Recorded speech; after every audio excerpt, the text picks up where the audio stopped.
Bueno, buenas tardes. El siguiente es un video tutorial para la programación de un intercambiador de calor. Nuestro trabajo consiste en lo siguiente. Tenemos dos tubos conectados, uno con un área superior a la del otro.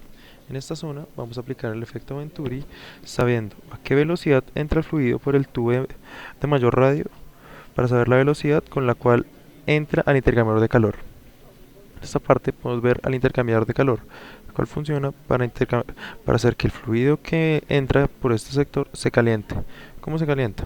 Para calentarse vamos a usar un fluido, en este caso vapor de agua, que entra por la parte superior para calentarlo. Después el fluido sale a una zona donde se decide si se va a continuar o se recircula. Se va a recircular siempre que el fluido todavía no ha alcanzado los 100 grados centígrados. Bueno, pero primero, ¿qué es un fluido? Se denomina fluido a un tipo de medio continuo formado por algunas sustancias entre cuyas moléculas solo hay una fuerza de atracción débil. A resumidas cuentas podemos decir que simplemente son los líquidos y los gases. Bueno, como les comentaba, este es el diseño de un intercambiador de calor, en el cual lo que vamos a calentar entra, pasa por unos tubos especiales y, y luego sale. Lo que pasa por acá es que entra el vapor de agua y entra en contacto con los tubos. Por la ley cero de la termodinámica sabemos que cuando dos cuerpos entran en contacto van a tender a repartir su calor. Bueno, esto es lo que vamos a utilizar al inicio del trabajo, que es el efecto Venturi. Prácticamente vamos a usar esta fórmula para encontrar la velocidad 2 en el tubo más pequeño, sabiendo el área y el volumen en la sección inicial.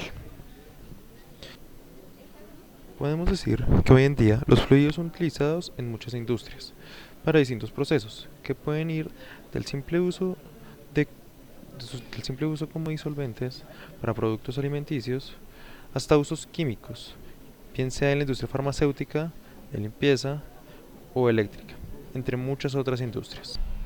Bueno, ahora los voy a dejar con mis compañeros que les van a enseñar cómo hacer la programación de un intercambiador de calor en lenguaje BASIC. Para esto vamos a utilizar el programa Microsoft Visual Studio. Bueno, en este caso lo que se hace inicialmente en el Visual Basic es tomar el formulario de Windows y poner las herramientas necesarias para el ingreso de los datos. Sean unas instrucciones simples como es digite los valores pedidos y la masa, los lados, el radio, velocidad inicial y temperatura inicial. Esto con respecto al fluido que se va a trabajar. Las cajas que se encuentran al lado van a ser los espacios en los cuales los datos van a ser ingresados, todas estas cajas. Acá en esta ubicación se va a encontrar la respuesta del programa, que van a ser las presiones, la velocidad final y el número de repeticiones que se llevan a cabo finalmente. El botón de calcular, que según los datos iniciales va a dar una decisión o va a tomar los problemas que se pueda presentar en cuanto a masa y en cuanto a radio, que los veremos luego, y el botón salir, que termina la ejecución del programa. Para manejar los formularios se debe tener en cuenta que estos tienen unas propiedades. Por ejemplo, el formulario la ventana grande, las características principales se encuentran en esta parte del programa, se llaman propiedades. Encontramos, por ejemplo, el color de fondo, que se puede modificar fácilmente, nos da ciertas opciones, nos da también el tipo de fuente que se maneja en el título, el texto, que en este caso va a ser precisamente el título, que lo vemos acá, es intercambiador de calor, muchas otras propiedades más avanzadas que en este caso no se van a ver, y el nombre, que va a ser muy importante en el momento de programar.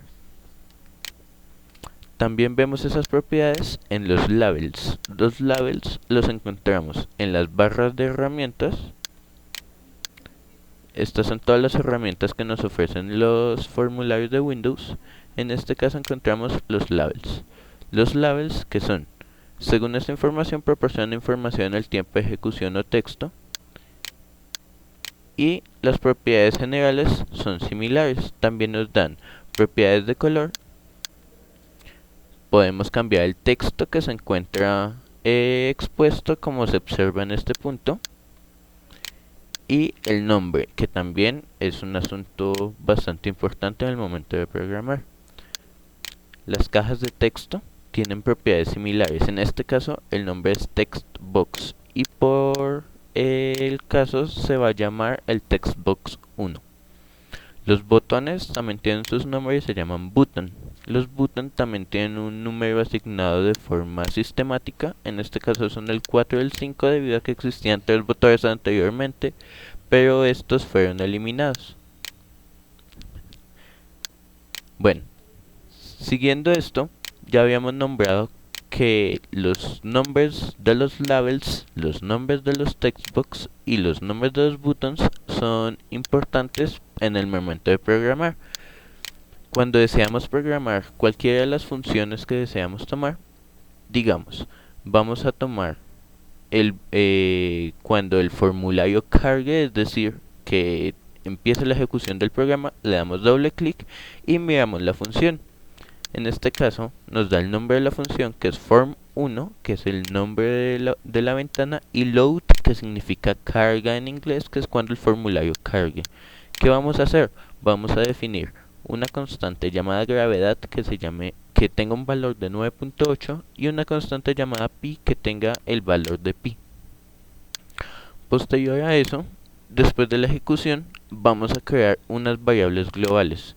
¿Por qué creamos unas variables globales? Para usarlas en todo el texto, debido a que precisamente las vamos a necesitar en todo el texto.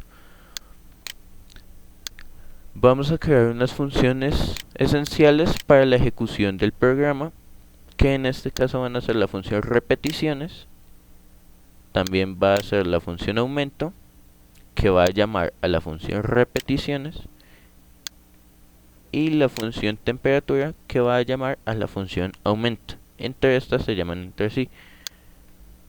Aparte de estas, también se encuentra la función resistencia, que se explicará posteriormente. La primera de las funciones, y por así decirlo, la más importante, es la función temperatura, que a partir de la temperatura inicial del fluido y de la densidad que se ha determinado, vamos a crear unos casos de aumento en la temperatura. El primer caso depende de la densidad entre 0 y 5, el segundo entre 5 y 10, el tercero entre 15 y 20 y el cuarto entre 20 y 25. ¿Qué va a hacer esto? Que si tomamos cada uno de los casos, vamos a asignárselo a la función aumento. En este caso, le introducimos la temperatura inicial y el caso que estamos determinando, 1, 2, 3 o 4 respectivamente. Pasamos a la función aumento y encontramos que vamos a tener una estructura de decisión con respecto al caso que le ha ingresado a la función. En el caso de que sea 1, vamos a ir al proceso número 1. Como observamos en este caso, el proceso número 1. La facilidad que tiene Visual Basic en estos casos es realizar partes o trozos del programa con un nombre determinado y poder llegar a ellos sin ningún problema desde cualquier parte del mismo. En cada uno de los casos que hemos determinado, vamos a realizar una estructura condicional. ¿Qué va a pasar? Que en todos los casos vamos a tomar un aumento en la temperatura. En el caso de que la densidad esté entre 0 y 5, como era el caso inicial, va a retornarnos una función con respecto a la función repeticiones. Este caso va a suceder en los 4 casos con un aumento en la temperatura diferente dependiendo precisamente de la densidad.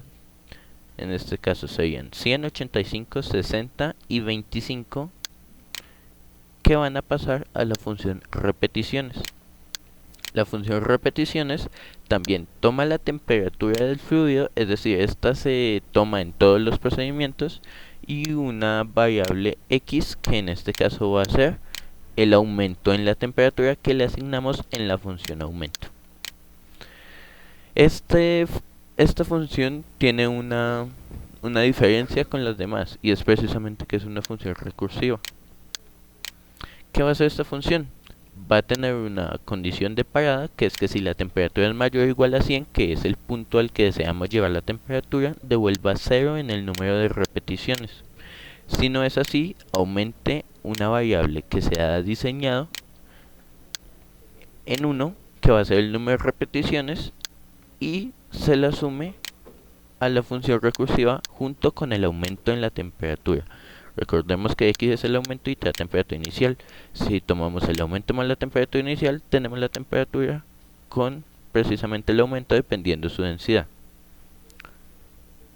Posteriormente, al tomar todos los valores que se han dado de las funciones anteriores, la función temperatura va a retornar un valor.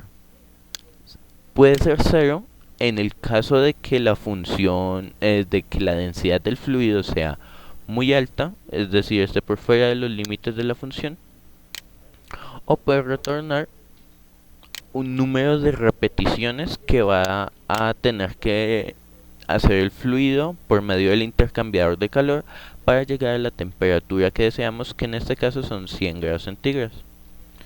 Al finalizar esta lista de funciones encontramos la función resistencia.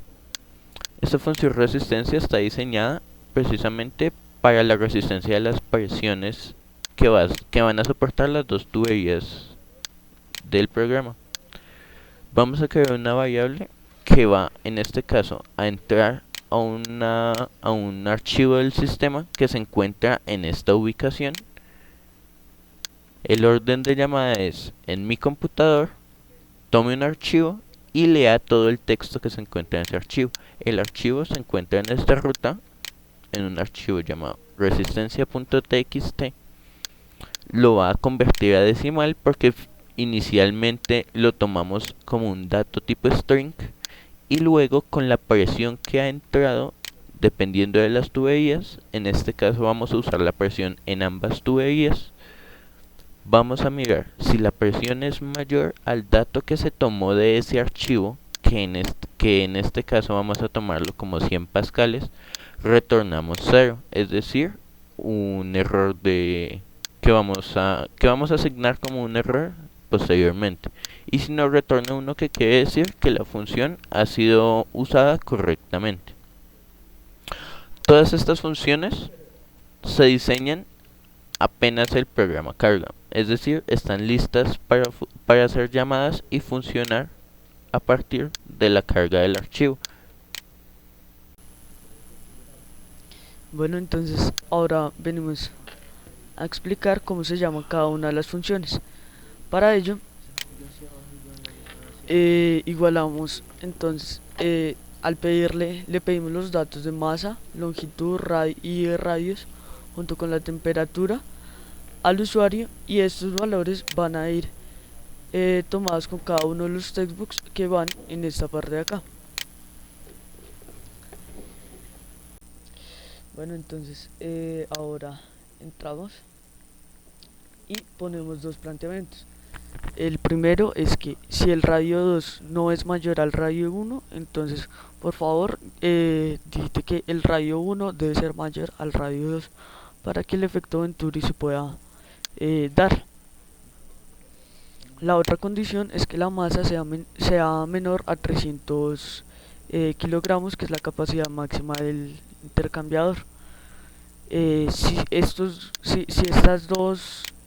dos parámetros se cumplen, entonces ahora sí entramos a llamar a cada una de las funciones y a desarrollar el programa.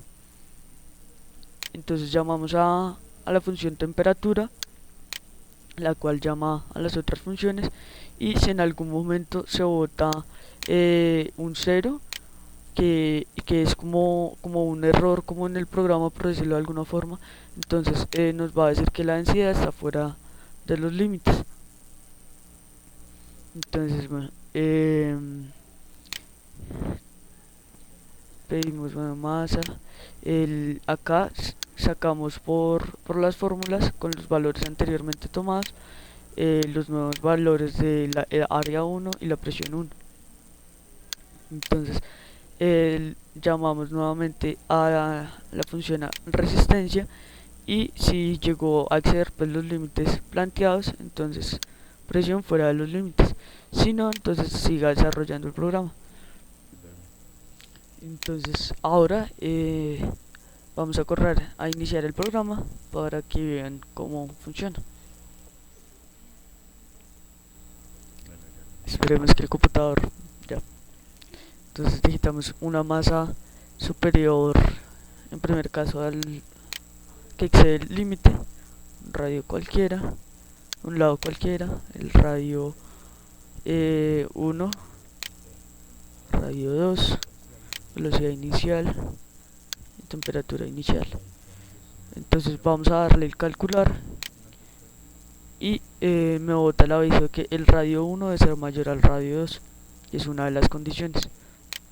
Además, la masa debe ser menor a 300. Entonces repetimos, cambiamos los valores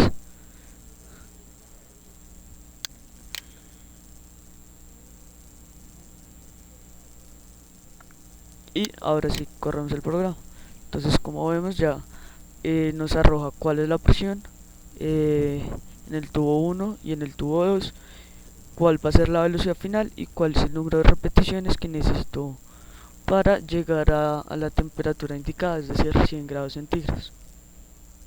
Finalmente le damos en el botón salir, el programa se acaba por el mi.close y ya, eso es todo.